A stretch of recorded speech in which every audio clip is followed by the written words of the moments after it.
Okay, चलिए tally की पहली क्लास आज स्टार्ट करते हैं। Introduction to company creation. आज की क्लास में हम आपको टैली ओपन करना और कंपनी की क्रिएशन वगैरह ये सारी चीज़ें बताने वाले हैं। ठीक है, तो चलिए सबसे पहले देख लेते हैं कि एक्चुअली टैली है क्या। ठीक है, tally ARP9 is one of the most popular accounting software use in India.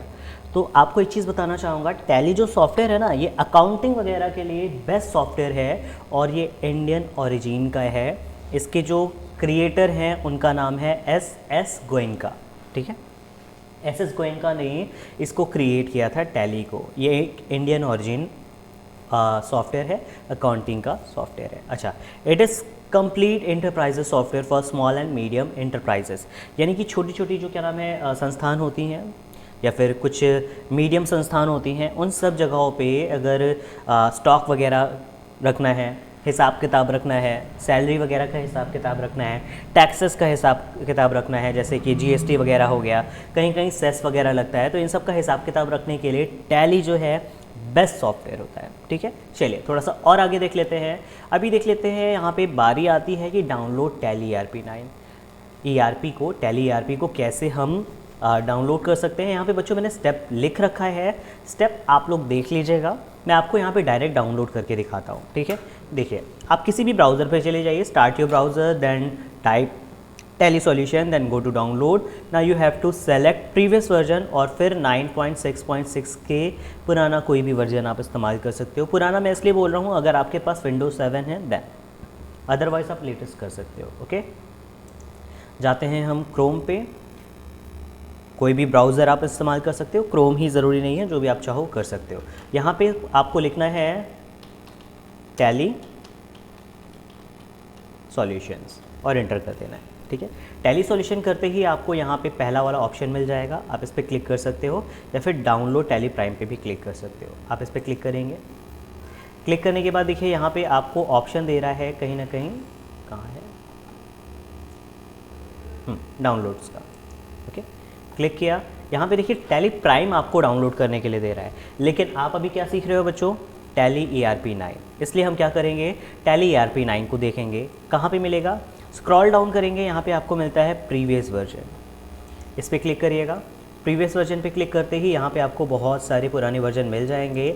आप यहाँ पे जा करके किसी भी पुराने वर्जन को यूज़ कर सकते हो। बच्चों ध्यान रखिएगा, आप 2020 या फिर उसके पुराने वर्जन का इस्तेमाल करिएगा, बिकॉज आप विंडोज़ 7 पे इस्तेमाल करने जा रहे हो। ठीक है, हम लेटेस्ट वाला भी कर सकते हैं, बिकॉज हमारा क्या है, हमारे पास विंडोज़ 10 है। ठीक है, लेकिन टैली प्राइम आपका सपोर्टेबल नहीं है विंडोज़ 7 में। ओके, इसलिए आप क्या करिए, आप कोई भी पुराना वर्जन जो है, जैसे कि 2020 का ये वर्जन है, आप इस पर क्लिक कर दीजिए। ठीक है, क्लिक करने के बाद इंस्टॉल पे क्लिक कर दीजिए और फिर ये देखिए यहाँ पे लग जाएगा। ठीक है, अच्छा अब ये थोड़ा सा ही टाइम लेगा, 1 मिनट के आसपास का टाइम आपका लेगा, 2 मिनट के आसपास का, और इंस्टॉल हो जाएगा। ठीक है, सॉरी डाउनलोड हो जाएगा। डाउनलोड होने के बाद हमें इंस्टॉल करना पड़ेगा। ठीक है, देखिएगा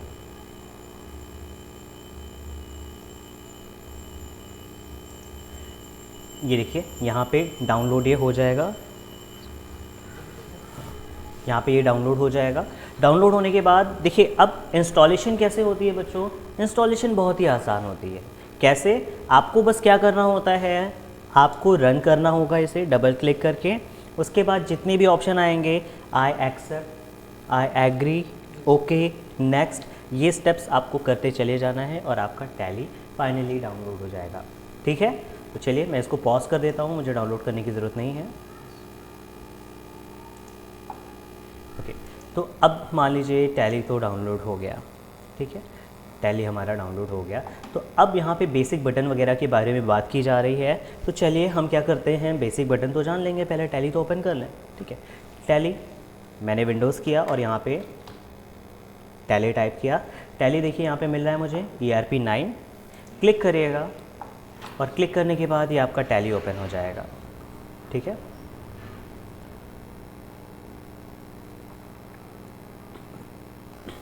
ओके, तो ये आपका स्टार्ट मेन्यू है टैली में। चलिए, आपका एक छोटा सा सवाल था ना अभी कि टैली फ्री में मिलता है या फिर पैसे लगते हैं। देखिए फ्री में मिल गया हमें, कोई पैसे नहीं लगे, है ना। लेकिन ऐसा नहीं है कि हम हमेशा इस्तेमाल कर पाएंगे। ठीक है, चलिए देख लेते हैं। यहाँ पे कुछ ऑप्शंस आपको देखने को मिल रहे हैं। ठीक है, सबसे पहले एक्टिवेट योर लाइसेंस का ऑप्शन दे रहा है, यानी कि आपको बोल रहा है कि भाई एक्टिवेट करिए, अच्छे खासे पैसे लगने हैं इसके आपके। ठीक है, चलिए हाँ, टैली की वेबसाइट पे जा कर के देख लेते हैं। जैसे कि ये है टैली ERP9, इंस्टॉल करके देखें क्या, इंस्टॉल तो हो रहा है। ठीक है, अच्छा यहाँ पे जा कर के देखें क्या एक्टिवेट। अच्छा एक सेकेंड रुकिएगा, मैं यहाँ पे आ जाता हूँ, प्राइसिंग पे आ जाते हैं। ठीक है, यहाँ से आपको पता चल जाएगा कि भाई प्राइस वगैरह आपका टैली का क्या है, आपको मज़ा आएगा भी प्राइस देख करके। ठीक है, हाँ तो ये देखिए सबसे पहले क्या नाम है, सिल्वर रेंटल प्लान है टैली का। ठीक है, कितना है, मात्र 600 रुपये आपको होगी। वाह बड़ा सस्ता है। यहाँ पे देखिए ज़रा, 1 महीने का है सिर्फ, प्लस 600 रुपये मंथली जो है वो 18% GST भी उस पर इंक्लूड किया जाएगा। ठीक है, तो ये तो बड़ा अच्छा प्लान है। अच्छा अब देखिए यहाँ पे क्या है, single unit edition for standard PCs कितना है, मात्र 18,000 रुपये। अच्छा ये क्या है, ये रेंटल प्लान है, ये आप एक हिसाब से रेंट पे ले रहे हो। ठीक है, और ये क्या है, ये सिल्वर प्लान है, सिल्वर रेंटल नहीं है, सिल्वर प्लान है। ये आप क्या कर रहे हो, आपको 1 साल के लिए मिल रहा है। ठीक है, 18,000 रुपये है, लेकिन ध्यान रखिएगा 1 साल के लिए मिल रहा है, प्लस 18% GST एडिशनल। अच्छा प्लस एक चीज़ और है, 3,000 के आसपास, 3-3,500 के आसपास ये आपसे सालाना एक्स्ट्रा लेंगे मेंटेनेंस कॉस्ट के तौर पे। ठीक है, तो ज़्यादा महंगा नहीं है, ये आपको 25,000 के आसपास का पड़ जाएगा। ओके, और वो भी एक सिस्टम के लिए, आप दूसरे सिस्टम पे लॉगिन नहीं कर सकते। चलिए उसके बाद देखिए गोल्ड रेंटल देख लेते हैं। ये सिल्वर था तो गोल्ड तो थोड़ा सा महंगा होता है ना सिल्वर से, तो कितना है देखिए मंथली, मात्र 1800 रुपये। ये 600 रुपये का था तो ये 1800 रुपये का है। ठीक है, ये भी रेंट का है, गोल्ड रेंटल है। अच्छा 18% GST एक्स्ट्रा इस पर भी आपको देना पड़ेगा, प्लस इससे आप कुछ ज़्यादा PC पे इस्तेमाल कर सकते हो। Unlimited multi user edition for multiple PCs on LAN environment. ठीक है, अगर लोकल एरिया नेटवर्क से आपके कंप्यूटर्स कनेक्टेड हैं तो आप बहुत सारे PCs पे इसका इस्तेमाल कर सकते हो। जैसे कि बिग बाज़ार वगैरह जाते हो ना, तो बहुत सारे PC लगे होते हैं, तो उन्हें मात्र 1800 रुपये महीना देना होता है, उससे ज़्यादा नहीं। ठीक है, अच्छा उसके बाद क्या है, गोल्ड एडिशन भी मिल जाता है। ये कितना है, मात्र 54,000 रुपये, 18% GST एक्स्ट्रा, ये साल भर के लिए आपको मिल जाता है, प्लस कुछ एडिशनल कॉस्ट भी आपको देनी पड़ती है मेंटेनेंस के तौर पे। तो अभी आपको प्राइस पता चल गया होगा, लेकिन हम तो फ्री में इस्तेमाल कर रहे हैं। ठीक है, कैसे कर ले रहे हैं बच्चों, इसलिए बिकॉज हम एक्टिवेट नहीं करेंगे लाइसेंस, क्योंकि ये बहुत महंगा है। ठीक है, अगर 600 रुपये मंथली प्लान भी है तो भी महंगा है हमारे लिए। ठीक है, अच्छा चलिए 7,200 7200 रुपये तो सिर्फ टैली में लाइसेंस लेने में ही लग जाएगा, प्लस 3,000 रुपये और हमें मेंटेनेंस का देना पड़ेगा। ठीक है, तो 11,000 के आसपास की कॉस्ट आ जाएगी। तो एक्टिवेट योर लाइसेंस हम नहीं कर रहे हैं, बिकॉज यहाँ पे लाइसेंस चाहिए होगा, और वो कब मिलेगा, जब हम 600 रुपये मंथली देंगे। ठीक है, अच्छा उसके बाद रीएक्टिव योर एग्जिस्टिंग लाइसेंस, यानी कि आपने अगर पहले से इस्तेमाल किया है तो उसको आप फिर से एक्टिवेट कर सकते हो। ठीक है, अच्छा गेट अ रेंटल लाइसेंस, आप रेंटल लाइसेंस भी ले सकते हो, वो 600 रुपये वाला। ठीक है, या फिर कन्फ्यूगर एग्जिस्टिंग लाइसेंस, पहले से जो लाइसेंस आपके पास है उसको आप कर सकते हो reactivate. Okay, log in as remote Tally net user, अगर आपने टैली नेट यूज़र का लाइसेंस ले रखा है तो आप लॉग इन कर सकते हो। यहाँ पे देख सकते हो क्यू फॉर क्विट, ये है हमारे लिए वर्क इन एजुकेशनल मोड, यानी कि इसका कोई पैसा नहीं लगता। तो मतलब कि हम इस पर सारी चीज़ें कर सकते हैं। हाँ, सारी एंट्री जो टैली आपको प्रोवाइड करती है, लगभग लिटरली सारी की सारी चीज़ें हम कर सकते हैं, लेकिन एक चीज़ नहीं कर सकते। टैली ने एक छोटा सा दिमाग लगाया, क्या किया है, जो आप जब हिसाब किताब करते हो ना बच्चों, तो क्या करते हो, उसमें डेट बहुत ज़्यादा इंपॉर्टेंट चीज़ हो जाती है। इन्होंने डेट ही डिसेबल कर दी। आप महीने की 1 तारीख डाल सकते हो, महीने की 2 तारीख डाल सकते हो, उसके अलावा कोई भी डेट आप इंसर्ट ही नहीं कर सकते, जिस कारण से फ्री में तो मिल रहा है, लेकिन डेट का इशू होने के कारण आप एंट्री वगैरह, मतलब कि नॉर्मल ऑर्गेनाइजेशन इसका इस्तेमाल नहीं कर सकती, क्योंकि डेट मेजर होती है। ठीक है, तो ये चीज़ें आपको मेरे ख्याल से थोड़ी सी क्लियर हो पाई होंगी, कोई इसमें दिक्कत है नहीं। तो चलिए अब हम आगे कैसे बढ़ें, देखिएगा यहाँ पे आप देख सकते हो, आपको कुछ चीज़ें देखने को मिल रही हैं। ठीक है, क्या क्या चीज़ें हैं, you can find 3 types off button in tally ERP9। Tally ERP9 पे 3 तरीके के बटन होते हैं, नॉर्मल, विद सिंगल अंडरलाइन और विद डबल अंडरलाइन। ठीक है, तो ये होता क्या है,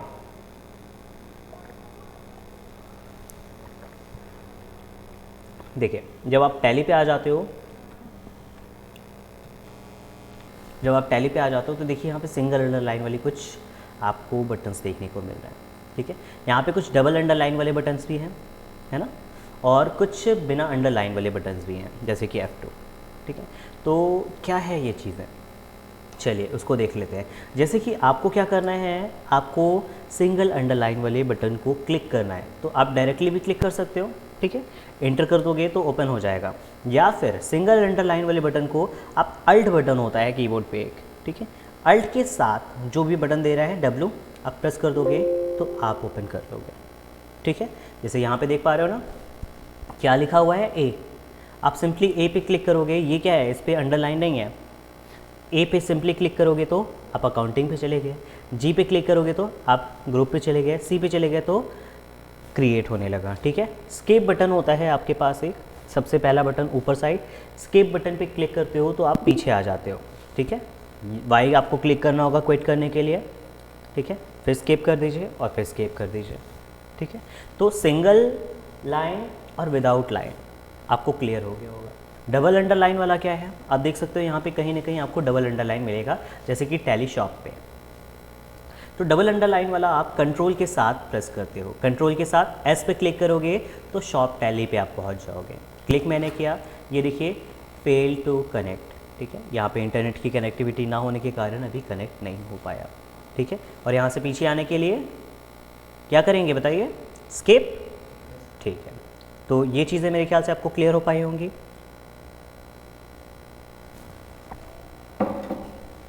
चलिए और भी चीज़ें यहाँ पे हम देख लेते हैं। मेरे ख्याल से इसमें आपको कोई समझने में दिक्कत हुई है क्या, कोई भी समस्या है इसमें समझने में, कि बिना अंडरलाइन के अंडरलाइन वाला और डबल अंडरलाइन वाला, ठीक है। मैंने यहाँ पे स्केप और एंटर भी आपको बताया कैसे दिखेगा। जैसे कि मान लीजिए आपको इन्वेंटरी इन्फो पे जाना है, तो आप जो एरोस होते हैं ना, एरो वाली की जो होती है उसके थ्रू ऊपर नीचे आ सकते हो, और जिस पे भी आपको जाना है सिंपली वहाँ पे रख करके आप एंटर कर दोगे तो उस पर चले जाओगे, ठीक है। या फिर आप क्या नाम है एरोस का इस्तेमाल नहीं करना चाहते हैं, तो देखिए जहाँ पे हाईलाइट हो रहा है आई, इन्वेंट्री आई से हाईलाइट हो रहा है, ठीक है। अकाउंटिंग वाउचर देखिए यहाँ पे वी से हाईलाइट हो रहा है, इन्वेंट्री टी से हाईलाइट हो रहा है, ठीक है। तो आप जिस भी बटन को डायरेक्टली क्लिक कर दोगे पहुंच जाओगे। जैसे डिस्प्ले डी से है, डी मैं क्लिक करूंगा तो देखिए डिस्प्ले का मेन्यू ओपन हो गया, ठीक है। अच्छा ये चीज़ें आपको समझ में आई। अच्छा अभी हम लोग जहाँ पे हैं इसे हम बोलते हैं गेटवे ऑफ टैली, ठीक है। ये क्या चीज़ है, गेटवे ऑफ टैली। टैली का सारा काम, लगभग सारा का सारा काम आप गेटवे ऑफ टैली से ही करते हो, ठीक है। चलिए वापस आ जाते हैं यहाँ पे हम, ये वाला आपको क्लियर होगा। देखिए यहाँ पे आपको मैंने बता दिया कि क्या नाम है, कैसे आप एक्टिवेट करते हो, वर्क इन एजुकेशन मोड में कैसे जाते हो। इसके बाद देखिए आपको कुछ चीज़ें और देखनी है। जब बच्चों हम लोग क्या करते हैं, जब हम हिसाब किताब करते हैं या फिर एक अकाउंटेंट जब हिसाब किताब करता है तो मैन्युअली अकाउंट्स कैसे बनाता है, कुछ स्टेप्स होते हैं। सबसे पहले कंपनी का क्रिएशन किया जाता है, ठीक है, लेजर का क्रिएशन किया जाता है, वाउचर की एंट्रीज़ की जाती है, ledger balance, trial balance, trading, profit loss और बैलेंस शीट। तो अच्छा अभी आपको देख के लग रहा है इतना सारा करना होता है, नहीं इतना सारा नहीं करना होता है। टैली जो होता है ना बहुत समझदार है, आपने कंपनी बना ली, आपने लेजर बना लिया और वाउचर की एंट्रीज़ कर दी, बस इतना ही करना है। बाकी के सारे काम देख पा रहे हो ना, लेजर है और ट्रायल बैलेंस है, ट्रेडिंग है, प्रॉफिट लॉस है, बैलेंस शीट है, ये सारी की सारी चीज़ ऑटोमेटिकली हो जाती है। टैली अपने आप ही कर देता है आपके लिए सारा काम, ठीक है। You have to do first 3 steps manually and rest steps can be done by Tally automatically, ठीक है। आपको बस ऊपर की कुछ चीज़ें करनी है, बाकी सारी की सारी चीज़ें टैली खुद ब खुद आपके लिए करके दिखा देता है। ओके तो ये चीज़ क्लियर है, इसमें कोई दिक्कत तो नहीं है। अच्छा चलिए और आगे देख लेते हैं। हाँ ये ऐसा मत समझिए कि मैं नहीं बताऊँगा, मैं बताऊँगा आपको कंपनी क्रिएशन, लेजर, वाउचर, लेकिन थोड़ा सा समय है, ठीक है। सबसे पहले हम आ जाते हैं यहाँ पे how to create a company, एक कंपनी कैसे क्रिएट करते हैं। अच्छा अब आपके मन में ये आ रहा होगा कि कंपनी क्रिएट ही क्यों करनी है, ठीक है, कंपनी होती क्या है, पहले कंपनी समझ तो लें, ठीक है। अच्छा देखिएगा, जैसे कि मान लीजिए आपने एक व्यापार शुरू किया, किसी भी तरीके का बिज़नेस स्टार्ट किया, तो बिज़नेस का नाम तो देते हो ना, एक छोटा सा चाय वाला भी अगर अपनी दुकान स्टार्ट करता है तो उसका नाम देता है, ठीक है। तो वो जो आपने बिज़नेस स्टार्ट किया है उसको टैली में बोलते हैं कंपनी, बिज़नेस ना बोल करके उसको बोलते हैं कंपनी। भले ही छोटा सा आपका बिज़नेस है, टी स्टॉल है, उसको हम कंपनी के नाम से जानते हैं। आपका किराना स्टोर है, उसका नाम डाल दिया, ठीक है, Rohan and Sohan kirana store, ठीक है। मोहित टी स्टोर या फिर जो भी है, आप वहाँ पे उस कंपनी का नाम डाल दोगे, अपने जो संस्था आपने ओपन कर रखी है उसका नाम डाल दोगे। तो अब देखो यहाँ पे दिया हुआ है भाई कि आप एक कंपनी को कैसे क्रिएट कर सकते हो, ठीक है। चलिए वापस आ जाते हैं टैली पे। यहाँ पे देखिएगा कंपनी क्रिएट करने का ऑप्शन नहीं हो रहा, यहाँ पे सेलेक्ट कंपनी और शट कंपनी का ऑप्शन है। सेलेक्ट कंपनी और शट कंपनी, अच्छा सेलेक्ट का मतलब पहले से बनी बनाई जो कंपनीज़ हैं उसको ओपन कर पाएंगे। अच्छा आप ये बताइए, आप सभी से क्वेश्चन है, मान लीजिए मुझे किसी कंपनी को सेलेक्ट करना है तो मैं क्या करूँगा? यहाँ पे F1 और F1 दोनों ही दिया हुआ है, मुझे सेलेक्ट कंपनी करना है तो मुझे क्या करना होगा? क्या करना होगा? F1 प्रेस करना होगा, सिंपली F1 मैंने प्रेस कर दिया, ठीक है। सेलेक्ट कंपनी, देखिए यहाँ पे जितनी भी कंपनीज़ हैं आपको दिखा दे रही हैं, ठीक है। मैं स्किप करूँगा तो वापस आ जाएंगे। अच्छा मान लीजिए मुझे शट कंपनी करनी है, यहाँ पे देखिए आपको दिखाता है कि कौन सी कंपनी ओपन है। कौन सी कंपनी ओपन है? लाला अमरनाथ नाम की कंपनी जो है ओपन है, नो वाउचर्स एंट्री। तो यानी कि यहाँ पे भी किसी वाउचर की एंट्री नहीं हुई है, लेकिन लाला अमरनाथ नाम की कंपनी तो ओपन है, तो मुझे इसे बंद करना है। तो इस कंपनी को शट करना यानी कि बंद करना होता है। तो मैं शट कैसे कर सकता हूँ? F1 लेकिन अल्ट के साथ, देखिए अल्ट के साथ F1 मैंने प्रेस किया, देखिए लाला अमरनाथ नाम की कंपनी यहाँ पे बंद हो चुकी है, ओके। अब यहाँ पे आपको ऑप्शन दे रहा है select company, log in as remote user, create company. तो हमें एक कंपनी बनानी है ना बच्चों, तो हम क्या करेंगे, एक कंपनी को बनाएंगे सी से, ठीक है। सी पे सिंपली क्लिक कर देंगे। देखिए आपके सामने एक मेन्यू ओपन हो गया है जिसमें आपको एक कंपनी क्रिएशन यहाँ पे दे रहा है, कंपनी क्रिएशन। तो यहाँ पे सबसे पहले आप क्या करोगे, नेम डालोगे, ठीक है। आप जो भी कंपनी बनाना चाहते हो आप उस कंपनी का नाम दोगे। तो मैंने क्या दे दिया, मैंने कंपनी का नाम दे दिया SB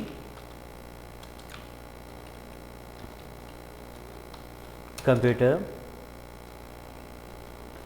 एजुकेशन, ठीक है, EDU, या फिर आप फुल डालना चाहते हो फुल फॉर्म डाल सकते हो, ठीक है। मेलिंग नेम, आप मेलिंग नेम क्या डालना चाहते हो कि मेल वगैरह हो तो आपको किस नाम से पुकारा जाए? मैं चाहता हूँ मुझे SB एजुकेशन के नाम से ही पुकारा जाए, ठीक है। एड्रेस, आपका एड्रेस क्या है? तो आपका जो भी एड्रेस है मैं यूँ ही डाल दे रहा हूँ, ठीक है, जो भी एड्रेस है मैं डाल दे रहा हूँ, ठीक है।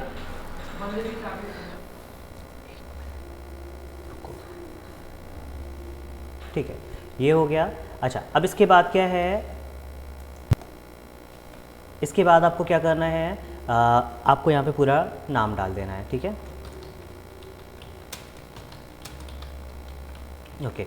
अब इसके बाद कंट्री क्या है, इंडिया डाल दिया, ठीक है। स्टेट, आप किस स्टेट में रह रहे हो? उत्तर प्रदेश में। आप यहाँ से देखिए यहाँ पे यू मैंने डाल दिया, ठीक है।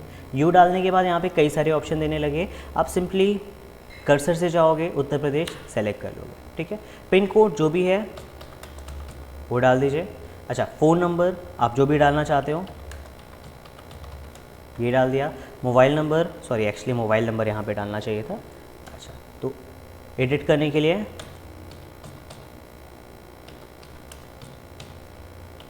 ठीक है, ओके। फैक्स अगर आपके पास है तो डाल दीजिए, ईमेल अगर आपके पास है तो डाल दीजिए, वेबसाइट अगर आपके पास है तो डाल दीजिए। देन हम यहाँ पे आते हैं भाई, financial year begins from, financial year कब से शुरू किया जा रहा है, फाइनेंशियल ईयर कब से शुरू होगा। तो अब देखिए फाइनेंशियल ईयर क्या होता है इंडिया में बच्चों, जो आपका फाइनेंशियल ईयर होता है वो स्टार्ट होता है 1 अप्रैल से, ठीक है। फाइनेंशियल ईयर का मतलब होता है जब आप बिज़नेस क्या करते हो, बिज़नेस ईयर जो आपका स्टार्ट होता है वो 1 अप्रैल से स्टार्ट होता है, 1 जनवरी से नहीं स्टार्ट होता, ठीक है। अच्छा ख़त्म कब होता है? 31 मार्च, ठीक है। ये चीज़ क्लियर है, यानी कि व्यापार के लिए जो साल शुरू होता है वो 1 अप्रैल से स्टार्ट होता है, ठीक है। अच्छा तो अब क्या है, फाइनेंशियल ईयर बिगिनिंग फ्रॉम 1 1 अप्रैल। अच्छा, बुक बिगन फ्रॉम 1/4, जिस दिन से आपका फाइनेंशियल ईयर स्टार्ट होगा उसी दिन से तो आप क्या करोगे, एंट्री वगैरह करना स्टार्ट करोगे, लेन देन तो उसी दिन से स्टार्ट करोगे। तो मैक्सिमम टाइम क्या होता है, बुक बिगिनिंग फ्रॉम आपका फाइनेंशियल ईयर से स्टार्ट होता है। लेकिन कभी कभी क्या होता है कि मान लीजिए जैसे कि आप व्यापार शुरू कर रहे हो, तो जब आप बिज़नेस स्टार्ट करोगे ऐसा थोड़ी है कि आप 1 अप्रैल को ही ओपन करोगे, आपको जब सुविधा लगेगी आप उसके हिसाब से ओपन करोगे ना। तो अब क्या होता है, जब आप क्या नाम है नया बिज़नेस स्टार्ट करते हो, तो जिस दिन से आपने बिज़नेस स्टार्ट किया है उस डेट को यहाँ पे डाल दोगे और एंड कब हो जाएगा, 31 मार्च, ठीक है। और फिर 1 अप्रैल से आप नया फाइनेंशियल ईयर स्टार्ट करोगे, इसमें कोई खास दिक्कत तो नहीं है। अच्छा, अब इसके बाद क्या है, टैली वैल्यू पासवर्ड। यहाँ पे आप टैली का पासवर्ड वगैरह लगा सकते हो, यानी कि आपकी जो कंपनी है उसको पासवर्ड दे सकते हो। यहाँ पे रिपीट पासवर्ड, अगर आपने पासवर्ड दे दिया है तो रिपीट करोगे, और यहाँ पे यूज़ सिक्योरिटी कंट्रोल्स। मैं इसके लिए आपको बिल्कुल भी नहीं बोलूँगा कि आप टैली का पासवर्ड लगाएं। क्यों नहीं लगाना है, उसके पीछे एक रीज़न है बच्चों। अगर आप अपने मोबाइल का पासवर्ड भूल जाते हो तो क्या खुल पाता है, ले जाते हैं हम लोग इंदिरा भवन वगैरह, टूट जाता है कहीं ना कहीं से, किसी न किसी तरीके से। लेकिन अगर आपने टैली में पासवर्ड लगा दिया और भूल गए, तो सिर्फ 2 तरीके हैं ओपन करवाने का। पहला तो बढ़िया सोमवार का व्रत रखिए 14 बार, ठीक है, और हो सकता है फिर आपको याद आ जाए कि क्या नाम पासवर्ड क्या था, देन खोल लीजिए। अच्छा, अगर ये नहीं करना चाहते तब क्या किया जाए, तब टैली वालों को फ़ोन करना पड़ेगा। टैली की ऑफिशियल वेबसाइट पे जाकर के उनका कॉन्टैक्ट नंबर लीजिए, उनको बुलाइए और वो आएंगे, आपका जो पासवर्ड होगा उसको क्रैक करेंगे, क्रैक करने के बाद आपको दे देंगे, और उसके लिए ज़्यादा नहीं, आपसे 4-5 हज़ार रुपये सिर्फ चार्ज करेंगे। तो या तो आप 4-5 हज़ार रुपये दीजिए या फिर 16 सोमवार का व्रत रखिए, ठीक है, या फिर पासवर्ड ही मत डालिए, ठीक है। अच्छा, अब इसके बाद क्या है, यहाँ पे दे रहा है बेसिक करेंसी सिंबल। हम इंडिया में हैं तो रुपी का इस्तेमाल करेंगे। रुपी को जो है फॉर्मल नेम INR के नाम से जाना जाता है, इनर के नाम से जाना जाता है। सफ्लिक्स सैम्पल टू अमाउंट, यानी कि आप क्या चाहते हो, रुपी के साथ साथ सिंबल भी लग जाए। अगर आपको यस करना है तो यस कर दीजिएगा। अच्छा, add space between amount and symbol, यानी कि अमाउंट और सिंबल के बीच में आप स्पेसिंग देना चाहते हो, जी बिल्कुल, अगर चाहते हो तो लगा दीजिए। अच्छा, यहाँ पे क्या दे रहा है, शो अमाउंट इन मिलियन, आप इसको नो में ही रखिएगा, ठीक है। क्यों, अगर आप मिलियन में काम करते हो देन क्या होगा, मिलियन अगर वो मान लीजिए 10 मिलियन हो गया, तो 10 मिलियन के आगे का ज़ीरो हटा करके उसको सिर्फ 10 लिख देगा, तो हो सकता है आपको कन्फ्यूजन हो जाए, इसलिए मिलियन मत रखिए, ज़्यादा बेटर होगा। अच्छा, नंबर और डेसिमल प्लेस, यानी कि दशमलव के बाद की संख्या कितनी होने वाली है, तो वो 2 रखिएगा। क्यों, इसलिए बिकॉज होता है ना कि 10 रुपये 99 पैसे, ठीक है, तो वो जो पैसे होते हैं, पैसे को डिसाइड करने के लिए आप यहाँ पे 2 लगा रहे हो। ऐसा तो नहीं होता कि 990 पैसे, ये नहीं होता ना। 99 पैसे 2 डिजिट तक जाता है, इसलिए आप 2 डिजिट तक दशमलव के बाद 2 ज़ीरो ऐड कराओगे, ठीक है। अच्छा, दशमलव के बाद जो ज़ीरो ऐड करा रहे हो उसको किस नाम से जाना जाएगा, पैसे के नाम से। Number of decimal place after amount in word, ठीक है। तो आपने जो भी चीज़ लिखी है उसके बाद डेसिमल कितने लगने हैं, तो हमने ऊपर भी डिसाइड किया, यहाँ पे भी, ठीक है। बस ये सारी चीज़ें हो गई। अच्छा, ये आप आगे कैसे बढ़ते हो, जो भी चीज़ें आपको कुछ नहीं करना है, आप टैब से कर करके आगे बढ़ते रहते हो, ठीक है। अच्छा, अब इसके बाद क्या है, आप लास्ट टाइम यहाँ पे पहुँच करके एंटर कराओगे, आपसे पूछेगा ठीक है एक्सेप्ट कर ले, आप बोलोगे यस, एंटर कर दोगे, तो ये देखिए एक्सेप्ट हो गया, और आपकी SB कंप्यूटर एजुकेशन नाम की ये जो कंपनी है बच्चों, ये क्रिएट हो चुकी है, ठीक है। तो चलिए, कंपनी का क्रिएशन फाइनली हो गया है। अब आप लोग अपने अपने सिस्टम पे जाइए और कंपनी का क्रिएशन शुरू करिए, ओके, शुरू हो जाइए।